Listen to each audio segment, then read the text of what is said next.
कि बहुजन का मतलब ये कौने दल का हुआ, कौन बिरादर हुआ? अरे बहुजन समाज का। जब साहब ने बहुजन समाज बनाया, बहुजन समाज का मतलब कि भारत का बहुसंख्यक समाज, भारत में जिसकी सबसे बड़ी आबादी है, भारत का जो मूल निवासी है, उसे साहब ने 6500 जातियों में बांट दिया गया। साहब ने एक गुलदस्ता बना करके बताया कि ऐ बहुजन समाज, आप भारत के मूल निवासी लोग हो और आप भारत के शासक लोग हो।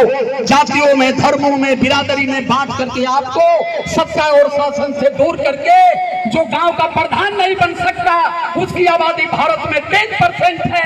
हर पंचवर्षीय योजना में प्रधानमंत्री पैदा करता है, इसलिए पैदा करता है कि कभी आप जातियों से दूर नहीं निकल पाए, कभी आप जातियों से दूर नहीं निकल पाए। आपने कभी नहीं जान पाया कि माँ की पेट से हम यही चमार कहार कोहार माझी बल मल्ला बनकर पैदा नहीं हुए, बल्कि माँ की पेट से हम मानव बनकर के पैदा होते हैं। और जब मानव बनकर हम पैदा होते हैं तो हमें 6500 जातियों में किसने बांटा? आज तक हमारे समाज को इससे अवगत नहीं कराया गया। तो लड़ाई बहुत कठिन नहीं है, लेकिन लड़ाई दिमाग की है। अब आज नवरात्र चल रहा है, हमारी माताएं बैठी हैं नवरात्र में, माई आवत ही तब कहत है कि 9 दिन भूखिया, 9 दिन भूखबू ते आशीर्वाद दे, धन धान से संपन्न करब। सिर्फ हमारी माताएं एक बात बता दें, इस धरती पर कौन माँ है जो माँ अपने बच्चों को कहती है कि 9 दिन भूखा रहो? माँ अपने बच्चों को भूखा रखती है? 1 घंटा कोई माँ अपने बच्चों को भूखा नहीं रख सकती। लेकिन ये माई आती है, पत्थर में आती है, मट्टियों में आती है, 8 हाथ है, मुंह पर माछी हग रही है, माछी हौंक नहीं पा रही है, और हमारा समाज जाकर के दौड़ दौड़ के उस माँ की चरणों में गिर गिर के क्या बारा, मैया मुझे क्षमा कर दो, मैया मुझे मेरा कल्याण करो। अरे जवन माई खुद हाथ ना हिला पावत थी, बांस के बल पर खड़ी है, वो माँ आपका क्या कल्याण करेगी? क्या बात है? अगर आपका कोई कर सकता है तो आप ध्यान दीजिए माता सावित्रीबाई फुले के बलिदान को, माता फातिमा शेख के बलिदान को, माता रमा की बलिदान को।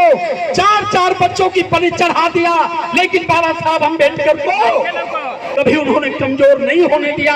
अगर आप बढ़िया साड़ी में हैं, बढ़िया श्रृंगार में हैं, तो माता रमा की कुर्बानी है। 4 बच्चे मर गए, लेकिन बाबा साहब अम्बेडकर की विचारधारा को माता रमा ने कभी कमजोर होने नहीं दिया। माता रमा के लिए करिए, माता रमा के लिए भूखिए, माता सावित्रीबाई फुले के लिए भूखिए। जो माता सावित्रीबाई फुले भरे जीवन में नई नई शादी होकर के आई थी, लेकिन इस देश में बेटियों को शिक्षित करने के लिए घर द्वार परिवार सबका उन्होंने परित्याग किया, तब जाकर के आपको शिक्षा का अधिकार मिला। और बाबा साहब अम्बेडकर जब आए तो आपको शिक्षा को संवैधानिक अधिकार दे दिया। आज सारे लोग पढ़ रहे हैं, आज जब सारे लोग पढ़ने लगे तो आए के दिमाग में दुर्गा माई हल गई। बहुजन समाज को फेल होने का सबसे बड़ा कारण है, इस देश को बर्बाद करने वाला अगर कोई है तो इस देश के 33 करोड़ देवी देवता हैं।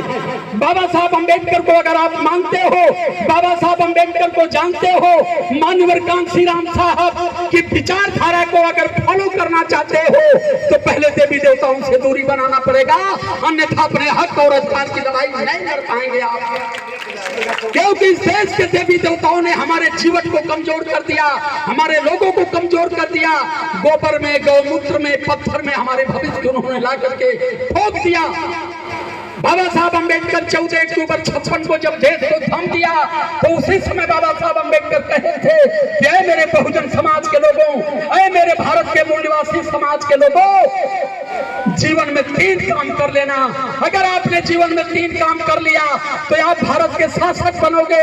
ये 3 काम अगर आपने नहीं छोड़ पाया तो कभी भारत की राज सत्ता आपको मिलने वाली नहीं है। आज तक मैं जानता हूं कि हमारा समाज इन बातों को नहीं समझ पाया।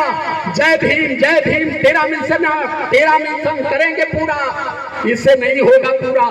बाबा साहब का मिशन अगर पूरा करना है तो सिर्फ बाबा साहब की 3 बातों को ध्यान में रख लो।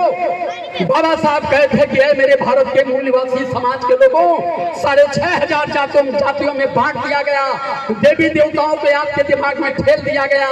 3 काम केवल कर लेना, मंदिर की मूर्तियों से मुक्ति खोजना बंद कर देना, ब्राह्मण को घर में बुला करके झूठ नारायण सत्यनारायण की कथा बंद करा देना, और ब्राह्मण के पत्रे से अपने भविष्य का निर्माण करवाना बंद कर देना। तुम भारत के साथ साथ बनोगे। मैं जानना चाहता हूं, अपने अंदर झांक करके आप देख लो कि दुर्गा से आप कितना दूरी बनाए, पतरे से आप कितना दूरी बनाए, और ठाकुर जी से आप कितना दूरी बना पाए हो। जब महापुरुषों के त्याग और बलिदान की बात होती है तो सीने में आग लग जाती है। कम से कम मंच पर